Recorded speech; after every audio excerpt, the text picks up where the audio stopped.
So who the actual can stop Ilia Topuria? Oh, sorry, I'm not trying to suggest anything with this. I mean, it's a fake toy gun. Based off the way Charles was hitting him, he's probably bulletproof anyway. So yeah, after UFC 317, where Ilia Topuria may have just done one of the worst things in all of human history, knocking out our beloved Charles Oliveira Pookie Bear, he's essentially become a double champion, triple champion if you want to include the BMF title, which I don't. It's a piece of cringe pile of crap. Now has the most valuable O in all of MMA, maybe even since Khabib, if not ever. Unless, of course, you got John Jones as an undefeated fighter, although if you do, then you're mentally ill anyway. So now officially the pound for pound number one, which I'm sorry, Islam fans. I'm not the one that makes the rules. I'm just reporting it. And with the lightweight division jumping at the opportunity to be Ilia's next victim, it's got everyone asking the same question. Where does Kevin Lee fit into all of this? Okay, maybe that's not what people are actually asking, but what they want to know is, who can even stop Ilia Topuria at this rate? Because if nobody can stop this man, then the UFC is going to be looking like this real fast. To be fair, though, this comes down to who you ask. For most of us, myself included, we're allegedly going off recency bias, if you can believe it. Oh my god! No! What? Oh, Ilia's the GOAT. Ilia's the fucking GOAT. Ilia Topuria is the GOAT of the sport. Chat, it's over. Islam's done. Yeah, there's no point. What's the point of even fighting Ilia? You can calf kick him. You can get him on the ground. It's just a matter of time until he fucking knocks you out. And for others out there, they're basically having a meltdown over the fact that Ilia Topuria might be the greatest thing we've ever seen in all of MMA since CM Punk. They're already putting him in the GOAT conversation, saying that he has the best 3-fight streak win they've ever seen. These are people that just... Chat, I'm like... What? It just is. It just is one of the best free fights strings you could put together. It genuinely is one of the best. These are people that just started watching it. These are like all the people that started watching MMA when Conor McGregor started fighting. That's the classic right there. Whenever people have an opinion that you disagree with, just say they started watching when McGregor was fighting, which you can't even do anymore. McGregor was fighting 10 fucking years ago. You know, like, how far back do you need people to go? You know what I mean? Like, mate, it's so fucking dumb. This is the best 3-fight streak they've ever seen. It's one of them. Have you heard of Boss Rutan? Oh, hell no, bro. I'm sorry. The Kevin Randleman fight, yeah. I don't get law, no. He beat Shamrock. Have you heard of BJ Penn? Have you heard of Tank Abbott? Are you? I'm not even gonna bring myself to go into that. I'm just gonna move on. So in order to find out who can even stop this man without having to invest millions and years of science, research, and experiments on him, because who's got time for all that, we have to ask ourselves the first question of who is next? Because as of right now, we have an overabundance of underserving title contenders jumping at the opportunity to get brutally knocked out by him, I guess. And I'm not just talking about the highly ranked contenders in the division that are calling this man out. I genuinely mean it feels like everybody wants to fight him. Make the most of this moment, Topuria. I will definitely put you to sleep. Hashtag one shot. So yeah, sorry, I was just making sure. Yeah, it turns out all that yap and Rupee's not even in the rankings, so I'll welcome Topuria if he wants to come up.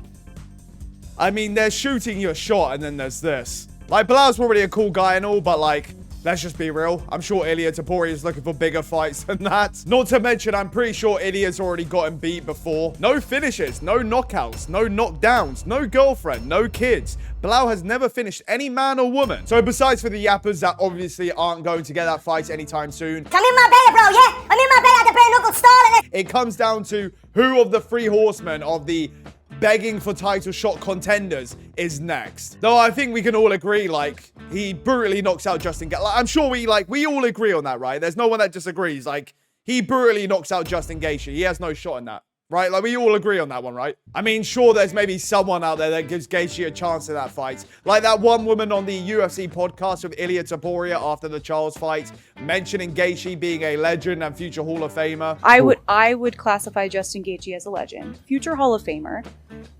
I put him in the same regard as the three people that you have just finished all in a row. Really? I do. You don't?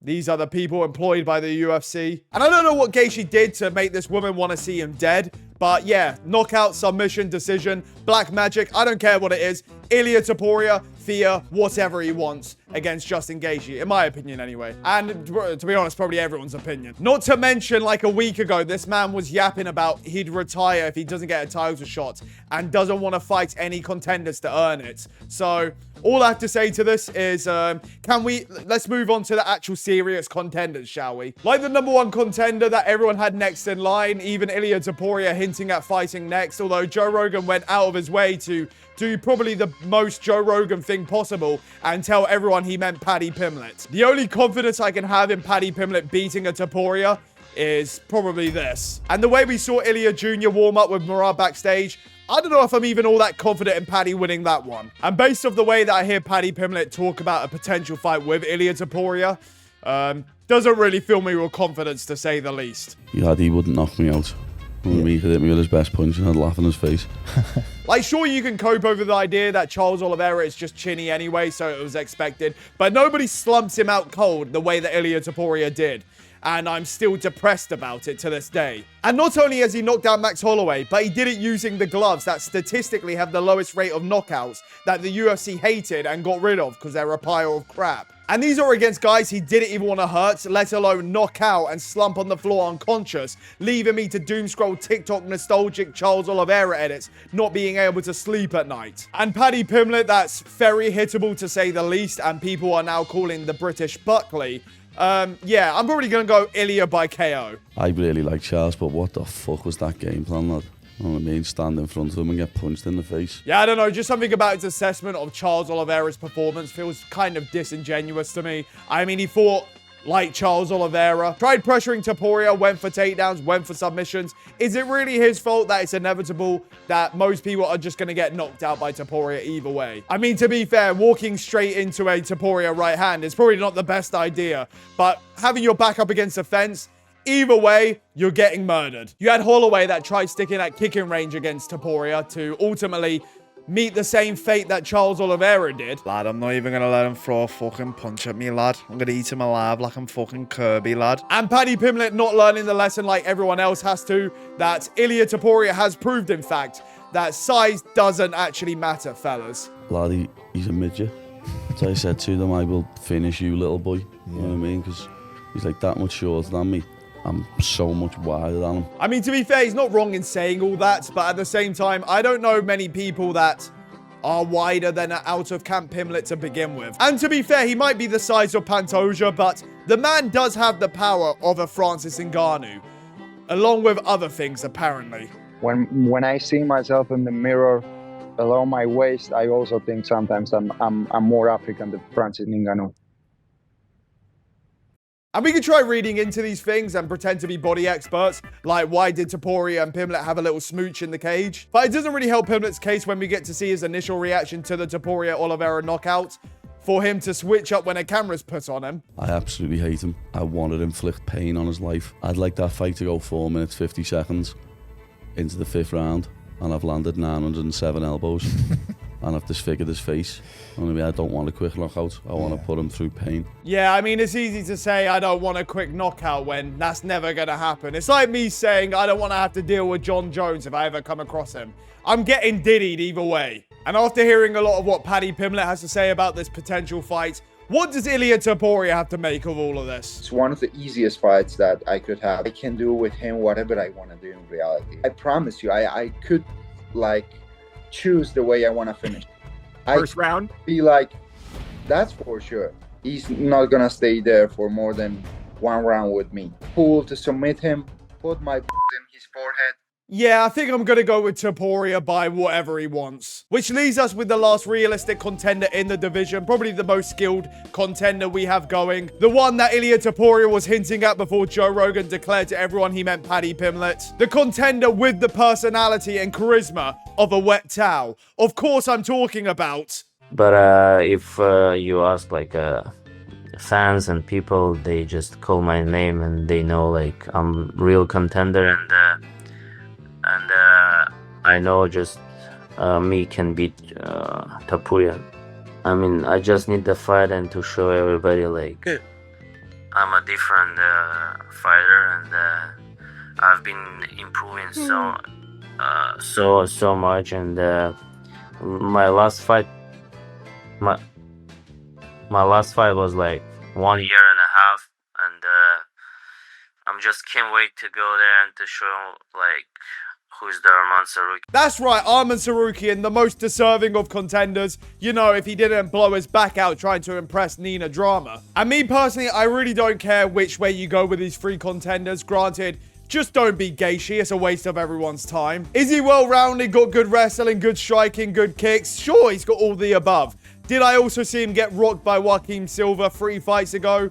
Yes, I did. Who's Joaquin Silva, you ask? My point exactly. And not to rely on the old reliable MMA maths, but based off their last fights both being Charles Oliveira, and in the first round, Topuria had him like this, whereas Arman Tsarukyan in the first round was getting pantsed by Oliveira. I wanted to Topuria win because for me, it's easier to fight Topuria than Oliveira. You might make fun of him for saying this, but I could see why he'd make this point considering he had a close decision with Oliveira, which, depending on how you see the Darce choke on the end, maybe you scored it for Oliveira. Also, he was literally getting pantsed by Oliveira, so I'm sure he doesn't want to deal with that again. For a fight where you basically have to be perfect for every minute, I just don't see Arman Tsarukyan doing all that, considering I've seen him wobbled by Joaquin Silva 3 fights ago. Getting pantsed on live television by Oliveira in his last fight, and ruining his career blowing his back out for Nina Drama. And I know the annoying fans in the fan base that hate fun are going to get behind Tsarukyan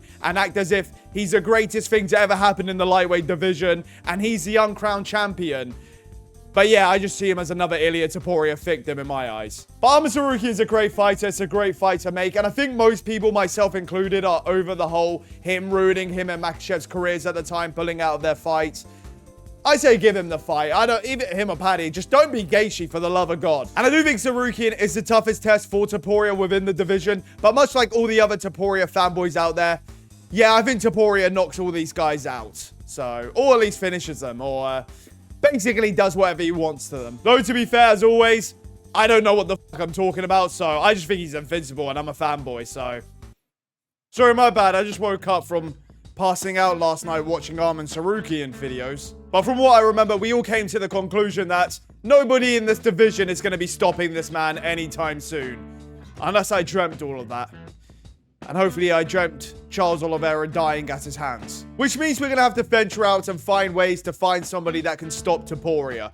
Maybe by cloning Topuria. Although that would be a win for Topuria. Or more realistically, being the biggest and best chance at stopping Topuria being Islam Makhachev. With the odds closing in, maybe being the 2 biggest names in MMA right now and the 2 best fighters going. Makhachev, that might just be the scariest grappler in the UFC right now, maybe besides for Hamzat, but I mean, Makhachev has more than 1 round cardio. Could stand with anyone on the feet, maybe, you know, besides for Pantoja that one time. Though Makhachev much improved since then, although at the same time, I have also seen him drop by a featherweight not that long ago, so. And there's a lot of context to even consider, like what division the fight will even take place, because if it is at welterweight, as cool as it is seeing Ilia Topuria just move up in divisions, yeah, I don't think a 5'6" welterweight is really the move. And depending at what point the fight even takes place, because Ilia Topuria does have 5.5 years over Islam Makhachev, which, I mean, this should just be illegal. And you can't forget Makhachev will have Coach Khabib, who will have a game plan in mind on how to handle Topuria on the feet, I'm sure. Though last time he coached against a Georgian, it didn't really go to plan. But all jokes aside, Makhachev will just undoubtedly be the toughest test of Topuria's career.